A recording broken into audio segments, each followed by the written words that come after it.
ఇక మోంతా తుఫాను మహబూబాబాద్ జిల్లాలో బీభత్సం సృష్టించింది. నరసింహులపేట, చిన్నగూడూరు మండలాల్లో తీవ్ర పంట నష్టం వాటిల్లింది. సుమారు 100 ఎకరాల వరి పంట నీట మునగడంతో అన్నదాతలు ఆవేదన వ్యక్తం చేస్తున్నారు. ప్రభుత్వం స్పందించి తమను ఆదుకోవాలని రైతులు కోరుతున్నారు.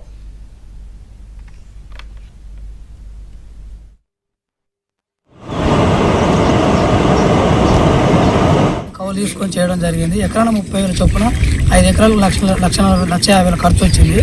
ప్రభుత్వం దీన్ని స్పందించి దానికి నష్టపరిహారం అందించాలని కోరుకుంటారు. పొలం ఉన్నది, అప్పు సప్పు తెచ్చి ఒక 50,000 అప్పు తెచ్చి పెట్టిన ఓ రైతు దగ్గర తెచ్చిన తీరా ట్రాక్టర్లకి అయితే కూలీలకు అయితే మందు బత్తాలకు అయితే అంతా సికాపు పడి తెచ్చినాం పెట్టినాం. ఇప్పుడు తీరా 4 రోజులు 10 రోజులు అనగా కోత అనగా ఏట కలిసిపోయింది. ఏరే చాకాల వచ్చి మేము ఇట్లా ఇబ్బందులు పడ్డాము. మా రైతులను కొంచెం చాలా ఆదుకోండి. ఇది పోతే మాత్రం మేము ఏం చేసే పరిస్థితి లేదు. అప్పులు కూడా కొట్టుకున్నాం. అప్పు ఎట్టిస్తామంటే ఒడ్డు బండి నాకు ఇస్తామని తెచ్చుకున్నాం. ఓ రైతు కాడ తెచ్చుకుంటే మాకు ఇట్లా అయిపోయింది. ఏది ఉన్నా మీరే కాపాడాలి.